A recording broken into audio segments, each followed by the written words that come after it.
24 TV-ին շարունակում է աշխատանքը, տաղավարում այսօր իմ հյուրն է նժար սահմանադրական շարժման անդամ Նինա Կարապետյանցը։ Բարև ձեզ Տիկին Կարապետյանց, շնորհակալ եմ այսօր կալվելու համար։ Շնորհակալ։ Երեք վաղ առավոտից խուզարկություններ էին իրականացվում Արագածոտնի թեմի առաջնորդարանում, արդեն իսկ կալանավորված անձինք կան, Արագածոտնի թեմի առաջնորդն է կալանավորվել 2 ամսով եւ Մուղնի Սուրբ Գևորգ եկեղեցու հոգեվոր հովիվը 1 ամսով կալանավորվեց, ձերբակալվածներ կան, ինչով է բացատրվում այս ամեն ինչը, բացի այն իրավական հիմքերով իրենք փորձում են ներկայացնել, դուք քաղաքական ինչ դրդապատճառներ եք տեսնում։ Դե հաջորդ քայլը պիտի լիներ Նիկոլ Փաշինյանը արդեն վաղուց հայտարարություններ արել, որ եկեղեցու դեմ պայքարը սկսվելու է եւ ինքն առաջնորդելու եւ դա չէր թաքցրել եւ սա մի պահ կարծես հասարակական այսպես դժգոհության եւ ընդվզման արդյունքում ստիպված եղավ հետ քայլանել, բայց մարդը պարտավորություններ ունի եւ այդ պարտավորությունների մասին բարբերաբար հիշեցնում են թե Թուրքիայից այսպես կիսա այսպես բաներ անելով, հա, հուշումներ անելով, թե ուղիղ բառացի տեքստեր են, տարբեր այդ թվում նաև ոչ միայն իրենց հարթակներից, այլ նաև տարբեր միջազգային հարթակներում հայտարարություններ անան, այդ պահանջները կատարելու պահանջները ներկայացնում են նաև իրենց հոգևորականները, իրենց քաղաքական մեկնաբանները, իրենց քաղաքական գործիչները եւ դա վերաբերվում է մասնավորապես հենց այս պահին եկեղեցու դեմ հայտարարություններ են արվում եւ սա այդ պարտավորություններն են, որ Այսինքն այլ միջազգային պահանջ կա բացի Ադրբեջանից։ Ոչ միջազգային պահանջ չեմ կարծում որ կա, դա բայց միջազգային հարթակներ, ի տարբերություն Հայաստանի Հանրապետության իշխանությունների, որոնք միջազգային հարթակները օգտագործում են իրենց վերարտադրվելու համար անհրաժեշտ ֆոն ստեղծելու, հա, տպավորություն, փաթեթավորում ստեղծելու, իրենք միջազգային հարթակներ ադրբեջանական կողմը, թուրքական կողմը շատ գիտակցված, հետևողական սկզբունքորեն օգտագործում են այդ հարթակները իրենց նպատակներ, իրենց պետական նպատակներին հասնելու համար։ Այսինքն չեզոքացնելու Հայաստանի Հանրապետության պետականությունը։ Կլինի դա եկեղեցուն թույլատնելով, կլինի դա ազգային ինքնորոշումը թույլատնելով, կլինի դա մարդկային արժանապատվությունը նվաստացնելով, մեր արժեհամակարգերը ոտնահարելով, մարդիկ հետևողականորեն անում են։ Կարող ենք հասնել նույնիսկ այնտեղ, որ նույնիսկ կրոնի հետ կապված հարցեր այստեղ քննարկվեն։ Կարծեք միակ պետական կրոնը պետք է լինի քրիստոնեությունը։ Դե իրականում մենք ունենք այստեղ նաև օրինակ Կապուտ մզկիթը ունենք, որը վերականգնվեց եւ պարսկական կողմը որպես արժեք, որպես նաև մեր պատմության ինչ-որ մի մաս վերականգնվել եւ մարդիկ անխոչնդոտ իր հնարավորությունն են մասնակցելու ինչ-որ արարողությունների, ինչ-որ բան։ Գուցե ամբողջական ծավալով չեն կարողանում, որովհետեւ իրենք առանձնահատկություններ ունեն, հա, օրինակ առավոտյան շատ վաղ ժամին բարձրաձայն այնտեղ չի կարող հնչել, որտեղ ի վերջո հասարակական կարգ կա, որը չի կարող խախտվել, բայց գործում է մարդիկ գնում են, լեզուն են ուսումնասիրում, հայաստանցիներն են կարողանում, մեր հյուրերը, երկիր եկած հյուրերն են մեծ սիրով գնում հիանում այդ բանում։ Այնպես չի որ Հայաստանում միայն հայ առաքելական եկեղեցին, այդպես քրիստոնեական տարբեր ուղղություններ ունեցող տարբեր կառույցներ կան եւ իրենք պաշտոնապես գրանցված են եւ իրենք պաշտոնապես գործում են եւ այստեղ է հարց ծագում արդյոք բոլոր ես նորից ներողություն եմ խնդրում բոլոր կրոնական կազմակերպություններից սա թիրախ նպատակ չունեմ ձեզ թիրախ սարքելը բայց ես մի հատ հարց եմ ուզում տամ արդյոք Հայաստանի Հանրապետությունում գործող բոլոր կրոնական կազմակերպությունները ստուգել եք մաքուր են կույս են փողերի հետ կապված կասկածներ չունեն ղեկավարների հետ ոչ մի կասկածներ չունի ու մենակ հայ առաքելական եկեղեցին է որ ձեզ համար խնդիրը պետք է հասկանալ ինչի է հենց կոնկրետ հայ առաքելական եկեղեցին թիրախ դարել, որովհետև դուր է գալ ինչ-որ մարդկանց ագնոստիկ են իրանք, այլ ուղղությունների կրողներ են, թե չի, իրանք մտածող մարդը շատ լավ հասկանում է, ատեիստները անգամ, իրանք շատ լավ հասկանում են, որ հայ առաքելական եկեղեցու դերակատարումը հայկական պետականության, հայ ժողովրդի պահպանության տեսակետից եղել է բացառիկ, դա անքննելի թեմա է։ Եվ հետևաբար վտանգը, որ Հայաստանը կվերականգնվի ունենալով այսպիսի ինստիտուցիոնալ կառույց, որը միակ կառույցն է Հայաստանի պատմության մեջ, հայ ժողովրդի պատմության մեջ, որը 1700 տարվա, մի քիչ էլ ավել, անընդհատվող պատմություն ունի, ինստիտուցիոնալ պատմություն ունի, ինստիտուցիոնալ կարողություններ ունի, սփյուռքում ներկայացություն ունի, ուրիշ sense կառույց չկա։ Այսինքն իրանք մի հարվածով, այսպես փորձում են կազմակերպել, դա իհարկե հնարավոր չի լինի, որտեղ իրանք առաջինը չեն։ Այնքան մարդը եկե փորձել է կազմակերպել, չի ստացվել։ Փորձում են կազմակերպել մեր հիմքերի մեջ դրված օրինակ եւ եկեղեցին, եւ Սփյուռքի հետ հարաբերությունները, սա շատ կարևոր process է, որտեղ Նիկոլ Փաշինյանը քաղաքացիական կամ քաղաքական առումով փորձում է չեզոքացնել Սփյուռքին, դա էլ չի ստացվել իմիջիալ, դա էլ ասեմ, բայց նաեւ կա եկեղեցին, որ այդ Սփյուռքը կարող է ի վիճակի է համախմբելու, այնպես որ սա լրջագույն վտանգ է, մենք չենք գնահատում մեր հնարավորությունները թե Սփյուռքի առումով, թե եկեղեցու առումով, այսինքն պետություն, եկեղեցի, Սփյուռք այս համագործակցության հնարավոր բոլոր գործիքակազմերը օգտագործել ի բարօրություն Հայաստանի, սա օրվա իշխանությունները նախորդներն էլ առանձնապես տենց շատ լայն չեն կիրառել, մի քիչ ավելի բան էին, նեյտրալ էին, բայց միևնույնն է ամբողջ հնարավորությունը եթե փորձես օգտագործես, Հայաստանը ուղղակի այն որ ասում են թռիչքաձև զարգացում, այն որ ասում են տնտեսության զարգացում, դա հնարավոր է միայն Սփյուռքի հետ համագործակցելով։ Մի հարվածով փորձում է սաղ կազմաքանդել։ Դուք ասում եք չի հաջողվի կազմաքանդել, բայց նկատենք, որ այս ամեն ինչը տարբերությունը այն է նախորդ դարերի, որ եկեղեցու դեմ պայքար է մղվել, որ հիմա հենց ներսից է դա արողը եւ երկրի ղեկավարն է։ Եվ սա արդեն իսկ մի քիչ չէ, բոլշևիկներն էլ են այդպես արել, բոլշևիկները երբ որ եկել են զավթել են, օկուպացրել են Հայաստանի Հանրապետությունը 1920 թվականին, քեմալիստներն ու բոլշևիկները անխնա կոտորել են, անխնա, եւ ես հիմա մի փոքր զարմացածել եմ մեր եկեղեցականների հետ, բայց դա իհարկե ուրիշ հարց է, ինչպես են իրանք տենց մեծ սիրով վերաբերվում այդ այն ժամանակներին եւ այն մարդկանց կամ այն գաղափարը կրողներին, ովքեր որ բոլշևիկների հետնորդներն են։ Ну, բայց այդ ուրիշ հարց է։ Միևնույնն է։ Ինչ էլ որ լինի, ինչպես էլ որ լինի, իհարկե չի հաջողվելու։ Բայց եթե այսպես համատարած կալանավորի բոլորին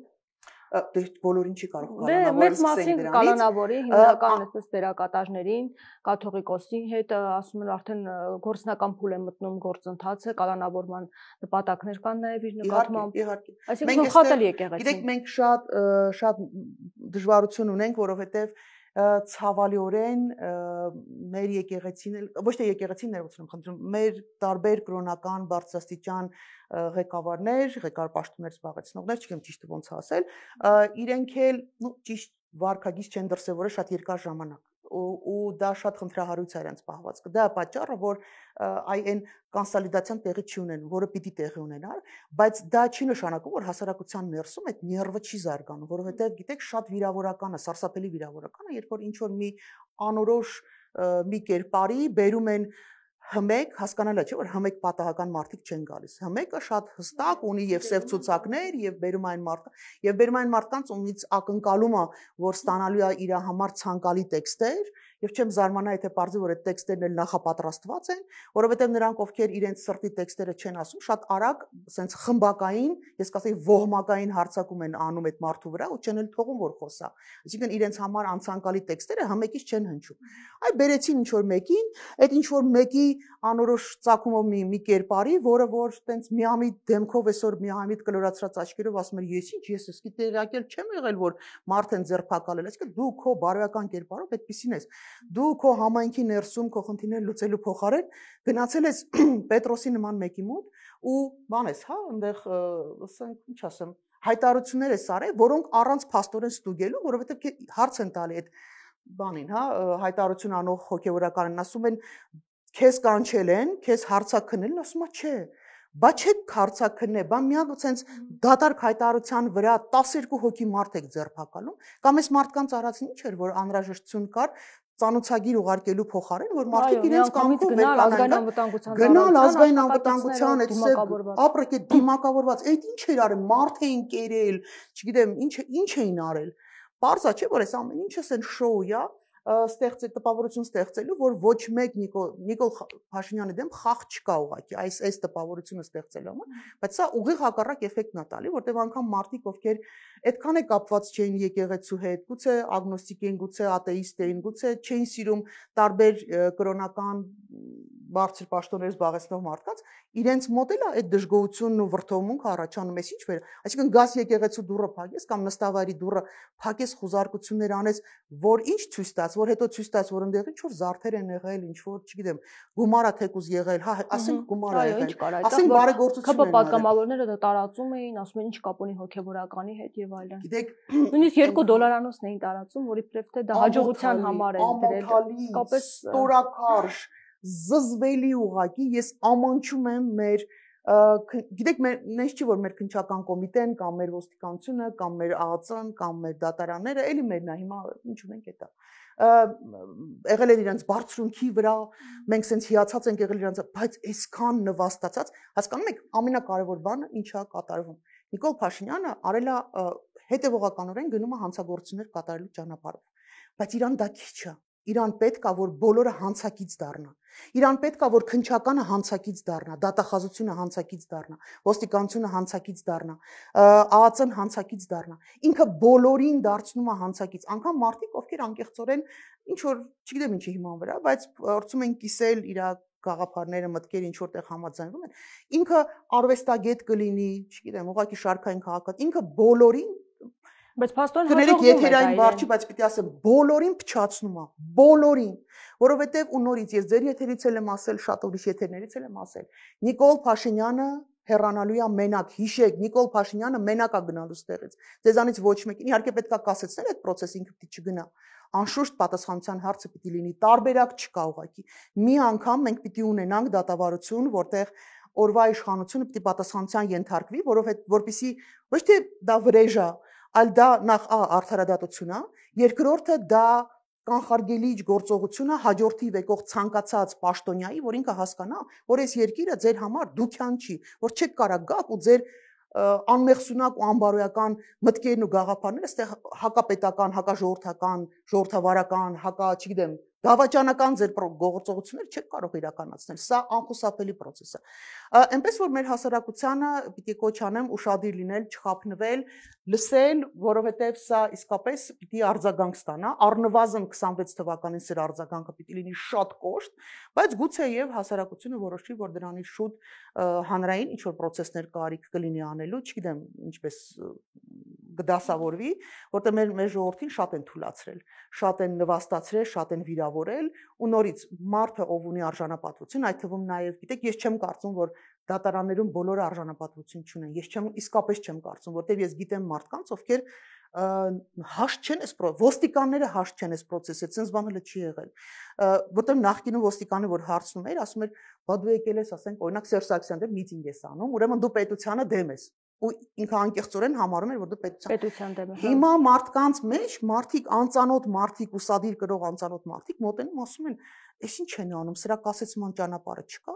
Կա, իհարկե կա, սրա կասեցման ճանապարհը կա, բայց դա ավելի խորքային լուծում է։ Բայց ամեն դեպքում համակարգը շարունակում է ենթարկվել։ Ավելին ասեմ, բայց դուք շատ դեպքեր կան, կադրերն էլ տեսանք, որ ամաչելով, չուզենալով, բայց այս գործը անում են։ Իրանք կգտնեն եւ հոգեվորական, որը կգտնեն հոգեվորական, որը կգա այս sense հայտարարություն կանի, որը անգամ չեն ստուգի կգնան ձերբակալելու սև դիմակները հակած։ Անպայման ոստիկանությունում կգտնեն մարդկանց, ովքեր կամ գիտակցությունը զրոյական է, կամ չգիտեմ այդ մարդիկ ովքեր են ընդհանրապես կգնան այդ սև դիմակները։ Հարց եմ տալիս սև դիմակը ինչի է հակել, որտեվ ինչ է լինելու այնտեղ։ Դա գիտեք, որովհետև դու ամանչում ես։ Որովհետև քո մեջ այսքան մարդկություն մնացել է, դու հասկանում ես, որ դա ճիշտ չի։ Բայց չի եղել այսպիսի դեպք, որ հրամաններ չկատարելու, օդում պտտվող, լավ, սենց ասեմ, օդում պտտվող լուրերի համաձայն կան հրամաններ, որոնք ներսում ուսադիր կրողները չեն կատարում։ Եվ սա իր համար, Նիկոլ Փաշինյանի համար լրջագույն խնդիր է։ Կան այդպիսի մարդիկ, կան այդպիսի մարդիկ, խմբեր, նորից եմ ասում, օդում պտտվող լուրերի համաձայն։ Կան այդպիսի խմբեր, որոնք հրամանները չեն կատարում, անշուշտ դա այսպիսի բան իրականում չի եղել, կամ շատ փոքր թվով, շատ քիչ դեպքերի հետ կապված էլի օդում պտտվող լուրեր են եղել, բայց այս ծավալի երբեք չի եղել։ Եվ կան մարդիկ, ովքեր չեն խոսում, բայց երբեք չեն կարող հաշտ լինել այդ վիճակի հետ։ Խնդրում եմ մի հատ կադրեր երբ որ նայում եք, նայեք մարդկանց դեմքերին, ուսադիր կրող մարդկանց դեմքերին։ Իրանց աչքերն են իջացնում, խոսել չեն ուզում, չեն կարողանում, մեջքով են շուռ գալի, որ դեմքերը չերևա։ Սա պատահական հո չի։ Նաև խոսում է, որ ազգային անվտանգության ծառայության ղեկավարը դրա համար է հեռացել։ Այդ մասին եւս տեղեկություններ կային։ Արմեն Աբազյանի մասով։ Դե նես չի որ Արմեն Աբազյանն էլ մի սրբություն էր, բայց ամեն դեպքում եթե իսկապես դա այդպես է, ուրեմն ապրի Արմեն Աբազյանը։ Դուք հաղորդման սկզբում ասացիք, որ դրսից պահանջներ է ներկայացում Փաշինյանը եւ նա փորձում է շոուներով այդ ամենը ներկայացնել։ Դուք կարծում եք, որ սա ռևանշիզմի դեմ այսպես պայքարի մի մաս է կազմում, այսինքն ներկայացվում է, որ այն ուժերը, որոնք խոսում են ազգային ինքնության արժեքների մասին, նրանք ռևանշիստներ են եւ նրանց դեմ պետք է պայքարվի եւ այս պահանջը դրվել է նաեւ Ադրբեջանից եւ Թուրքիայից վաղուց։ Հիմա արդյոք այս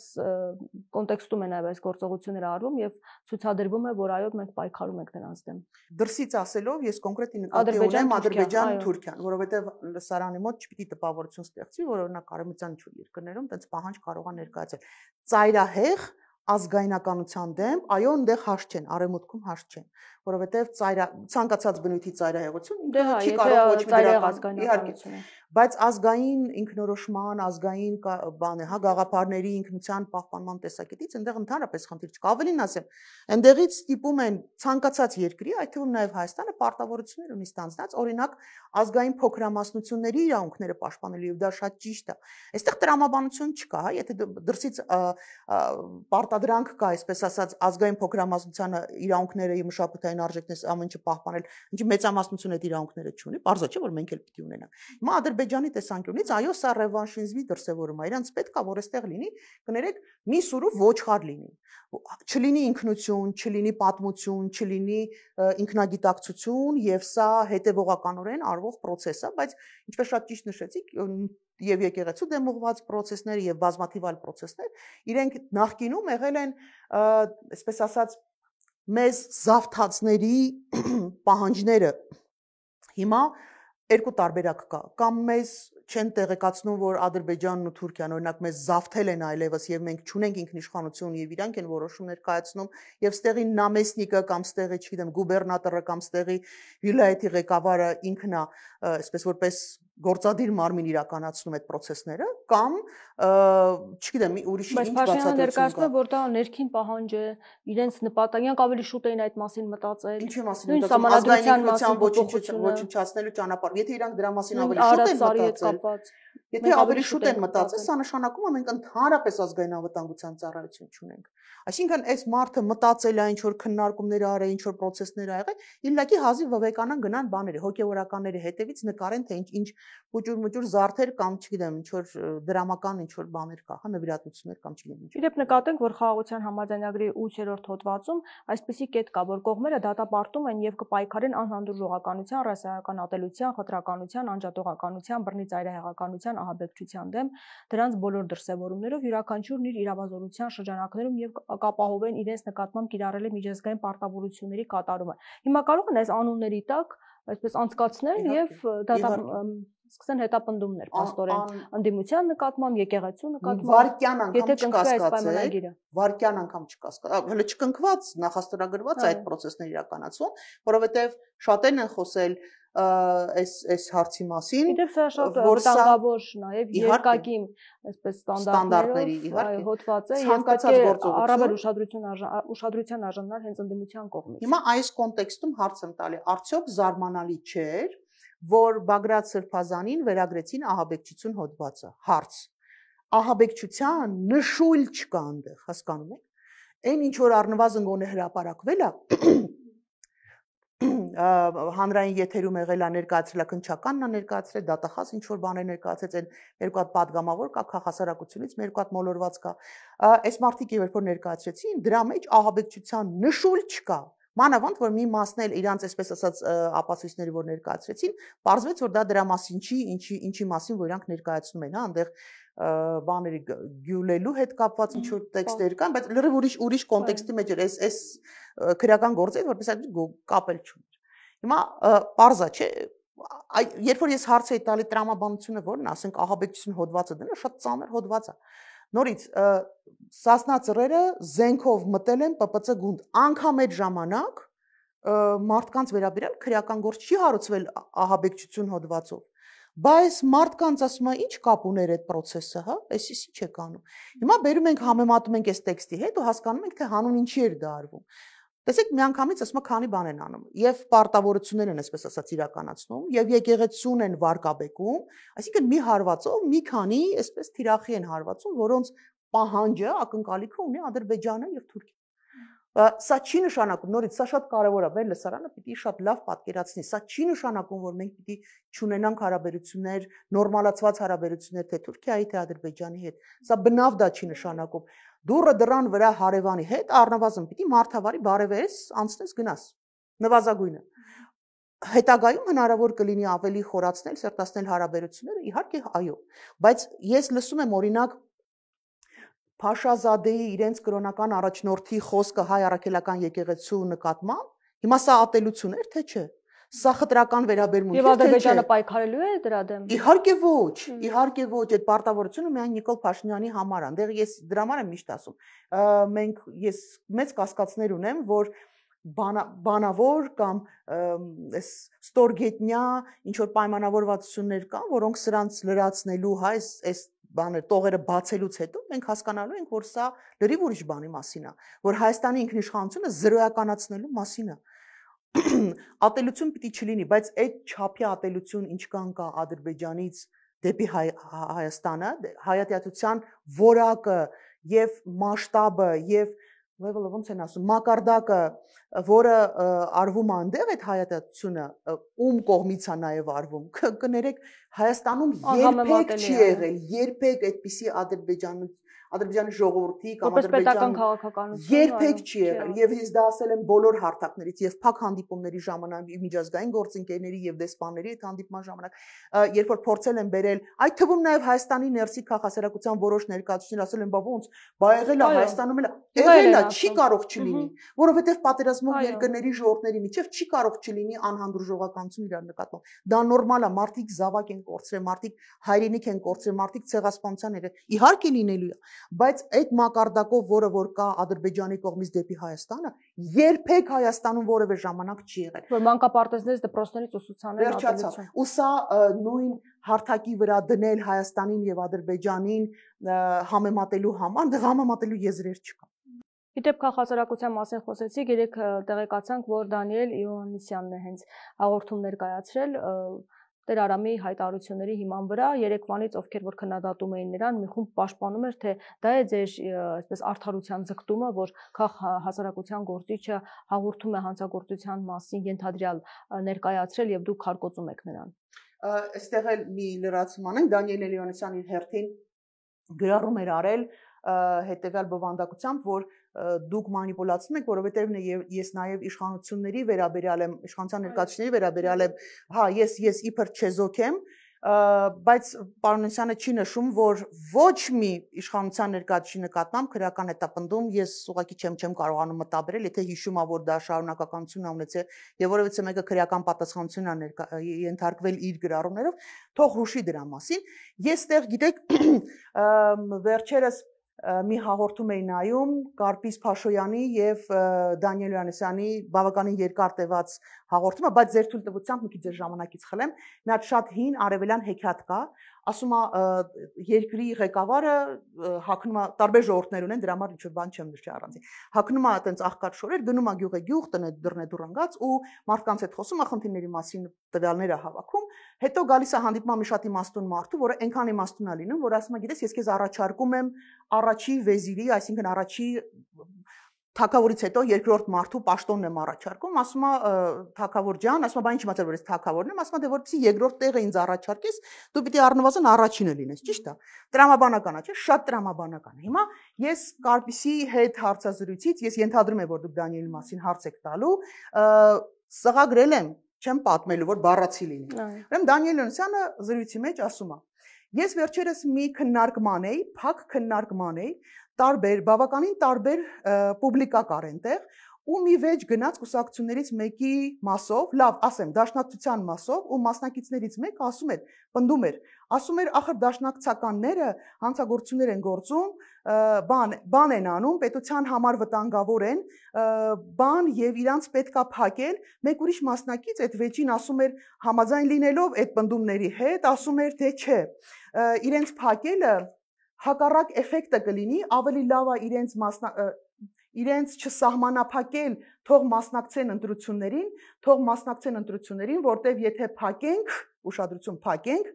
դա հակառակ էֆեկտը կունենա։ Ստեղ էլի ինչ որ տենց հերոսացնելու մասին ինչ որ բան ա գրում։ Հիմա հարց եմ տալի, առաջի հարց։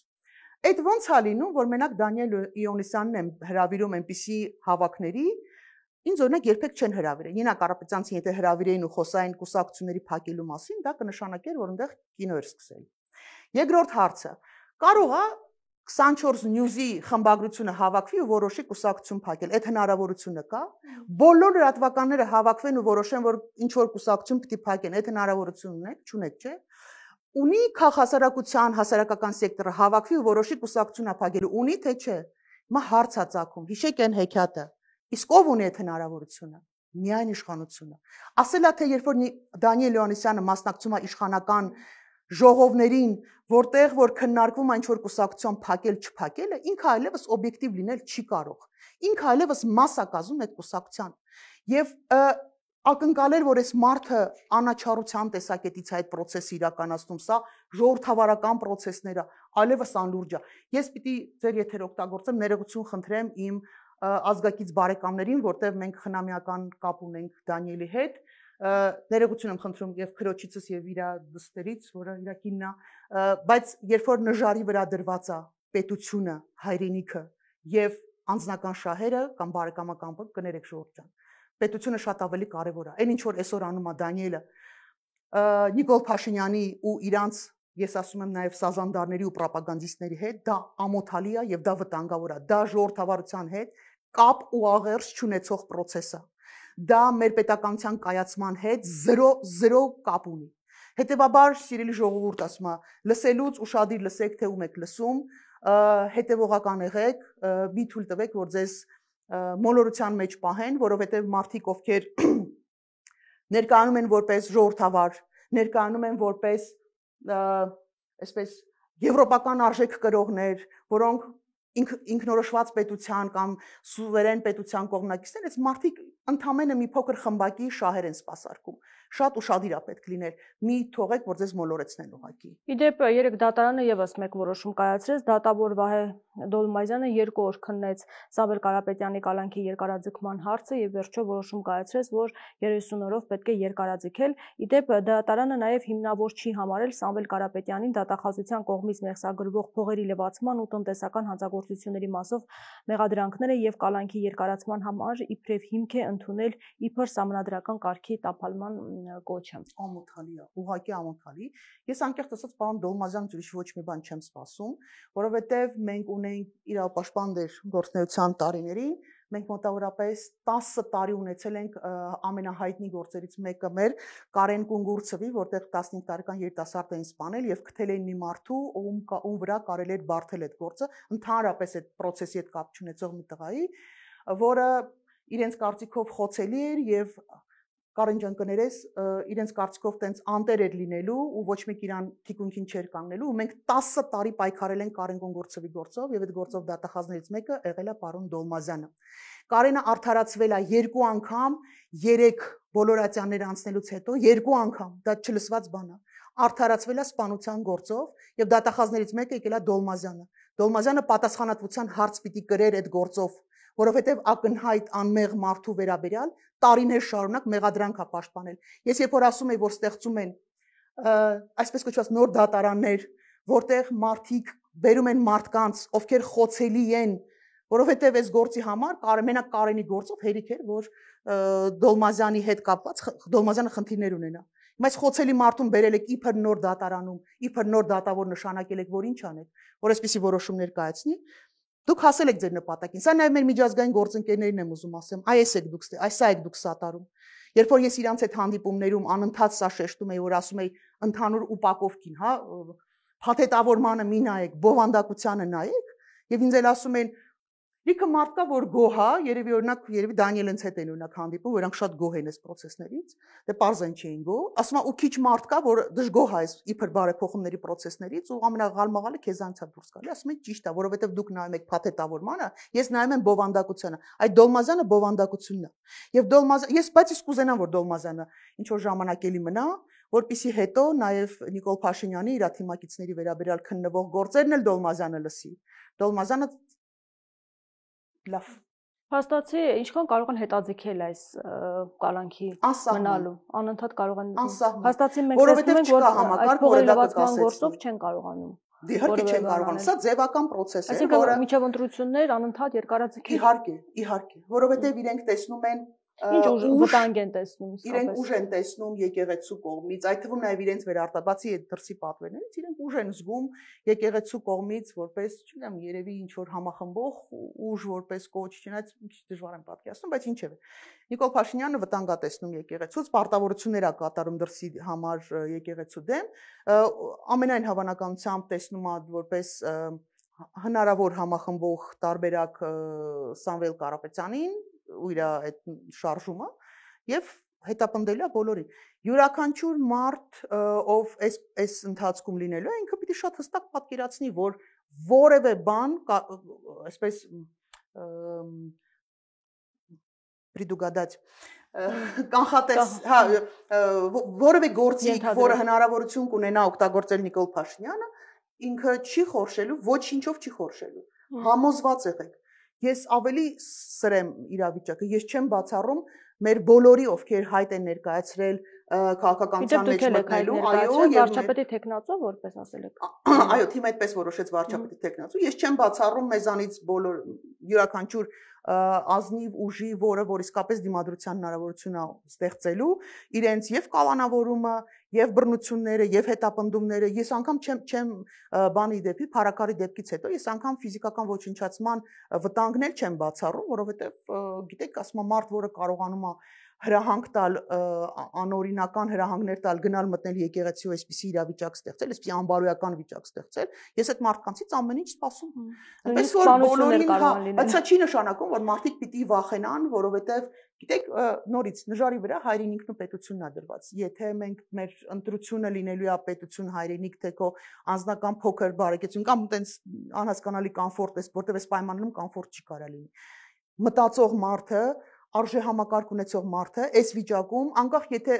նրանից ես օրինակ սիրում եմ կաթողիկոսին թե չեմ սիրում, ես կոմֆորտի մեջ չեմ կարող ապրել, երբ որ այսպիսի իրավիճակ է տիրում։ Անկախ նրանից Սամվել Կարապետյանը մեզ համար հակառակորդ է, քաղաքական հակառակորդ է, ու այնպես չի որ ես տենց շատ նախծանոթ չեմ, երկրորդը տենց իրա մեծ բան ունեմ, հա, հավատում եմ իրաց։ Միևնույնն է, այս վիճակում, երբ որ մարդկանց անօրինական տանում են բանտերում պահելու, մարդը մտածող մարդը երբեք կոմֆորտի մեջ չի կարող ապրել։ Այսինքն սա մեր պետության կազմաքանդման process-ը գնալով խորանում է եւ հետեւաբար յուրաքանչյուր մարդ, ով պատասխանատվություն է զգում իր պետության համար, իր հաջորդ սերունդների առաջ, եթե կուզեք նահատակների առաջ, նաեւ մարդիկ, ովքեր գնացին իրենց կյանքը զոհաբերեցին հանուն նրան, որ մենք պետություն ունենանք, այս պայմաններում պատասխանատվություն զգացող մարդը ինքը չի կարող ուղղակի լռել ու այսպես այտենց անորոշ ինչ որ վարքագիծ դրսևորել։ Այնպես որ բոլոր առողջ ուժերին, բոլոր մտածող մարդկանց ուղղակի մի տարբերակ կա, չթուլանալ, չվախենալ, չհանձնվել ու շարունակել պայքարը։ Մենք ոչ մեկին պետություն չունենք զիջելու։ Շնորհակալ եմ զրույցի համար։ Զրուցակիցս Նժար Սահմանադրական շարժման անդամ Նինա Կարապետյանցն էր։ Շարունակեք մեզ հետևել։ Կհանդիպենք։